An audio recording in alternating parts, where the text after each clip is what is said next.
रामायण में एक कथा आती है कि राजा जनक ने अपनी पुत्री सीता के विवाह के लिए स्वयंवर रचा था और शर्त रखी थी कि जो भी योद्धा शिव के धनुष को तोड़ देगा उसी के साथ सीता की शादी कर दी जाएगी। देश दुनिया के बलशाली योद्धा एकत्रित हुए। धनुष तोड़ना तो दूर की बात रही, कोई उस धनुष को हिला भी नहीं सका। तब निराश भरे स्वर में राजा जनक ने कहा था, लगता है धरती वीरों से खाली है। उस समय राजा जनक ने यह कहा था कि लगता है हमारी धरती इस वीरों से खाली है। लेकिन विज्ञान के क्षेत्र में ऐसे निराशाजनक शब्द कोई नहीं कह सका।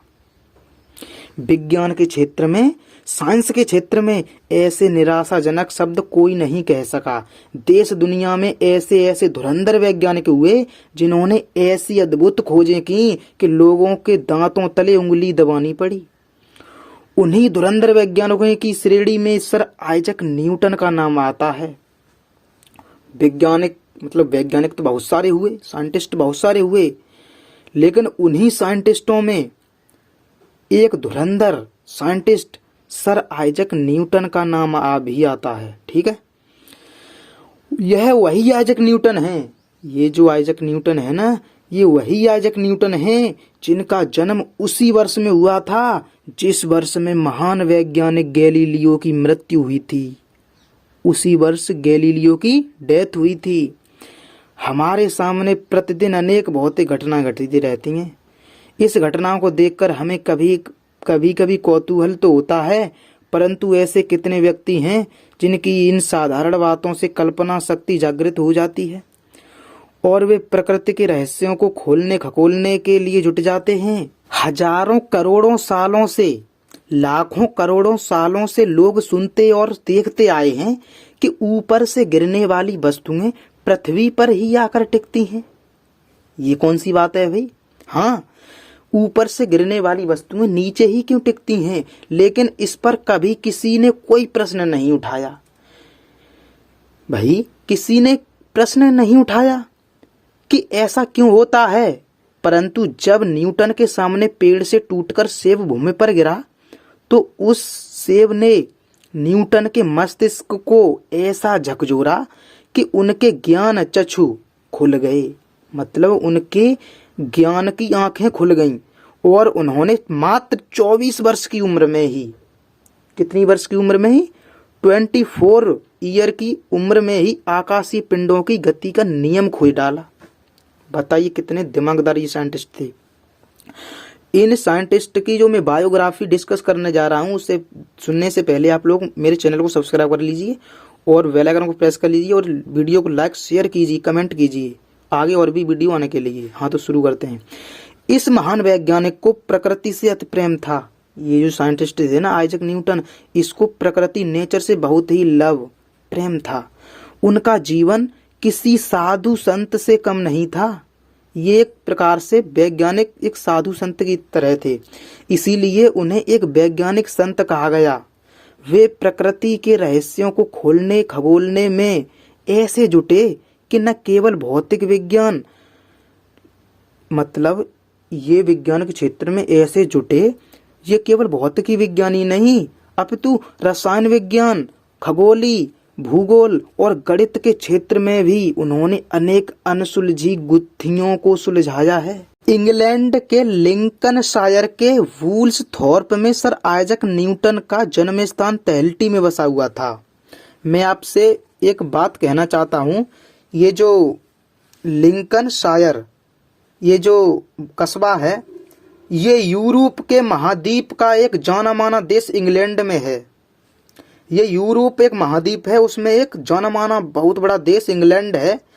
उसमें एक बड़ा कस्बा है जिसका नाम है लिंकनशायर। उसका छोटा सा गांव भी है जिसको वुल्सथॉर्प कहते हैं। उसी वुल्सथॉर्प में उनके दादाजी रहते थे।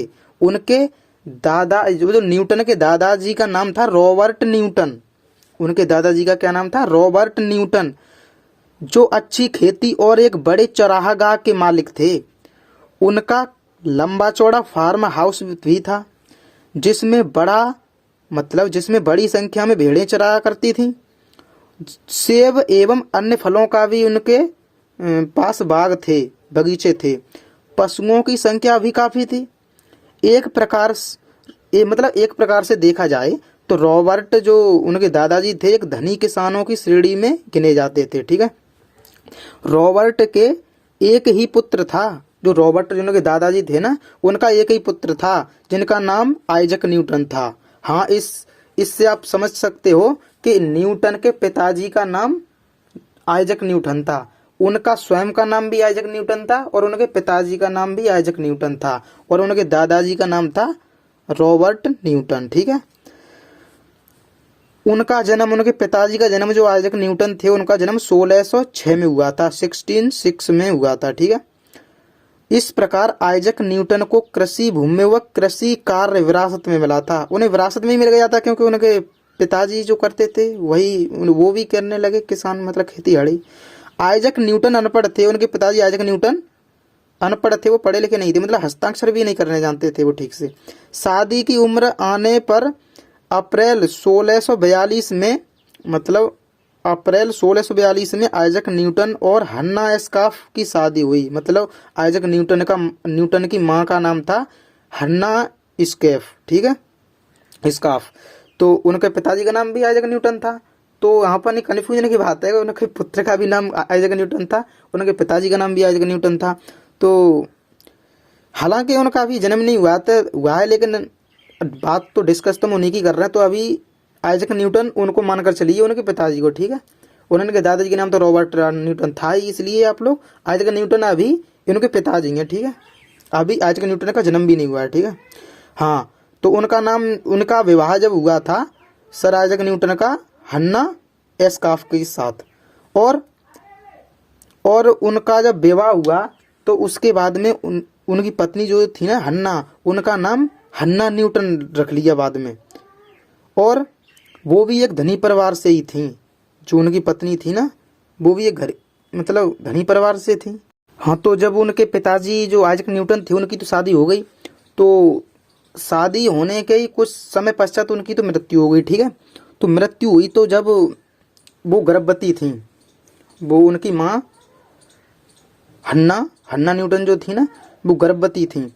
अब क्या हुआ कि जो फार्म हाउस था ना उसके दुमंजिले मकान के एक छोटे से कमरे में वहाँ के कृषक परिवार में महात्मा ईसा का जन्मदिन कहे जाने वाले 25 दिसंबर को एक अपरिपक्व गर्भ से एक बच्चे का जन्म होता है। क्या कहने का मतलब ये है, जिस दिन महात्मा ईसा का जन्मदिन मनाया जाता है ना 25 दिसंबर को, वैसे खास तौर पर उनका जन्म जो आइजक न्यूटन थे उनका जन्म 25 दिसंबर को ही हुआ था। ठीक है, 25 दिसंबर 1642 को हुआ था। बच्चे के हाथ पांव लुंज पुंज अवस्था में थे, मतलब बहुत ही कमजोर हुए थे ये पैदा। बताया जाता है ये 250 ग्राम के थे उस समय, तो बहुत कमजोर थे 250 ग्राम के। मतलब सिर गर्दन से अलग होने को बेताब था, ये जो सिर था ना उनका अलग होने को बेताब था शरीर से।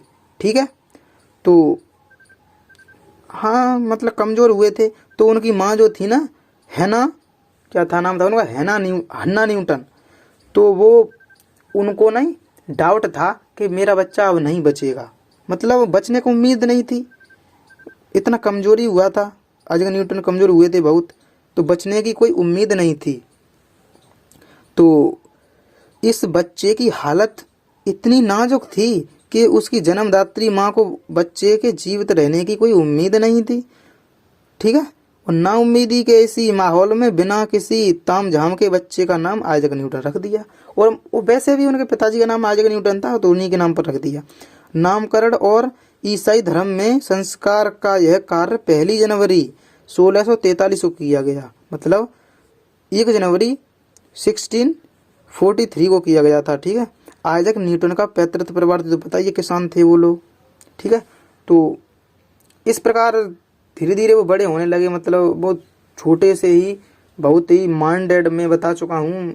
मतलब अब आगे वीडियो मतलब लंबा हो जाएगा, अब इसका अगला पार्ट हम लेकर आएंगे, यानी कि लॉ वगैरह, मतलब गुरुत्वाकर्षण नियम भी समझाएंगे, और भी गति के 3 नियम दिए हैं इन्होंने वो भी बताएंगे। मतलब अब तो इनके बारे में बता दिया करेंगे, एक वीडियो में बताएंगे तो बताए आपको वीडियो लंबा हो जाएगा, इसलिए हम यहीं तक रहने देते हैं ना।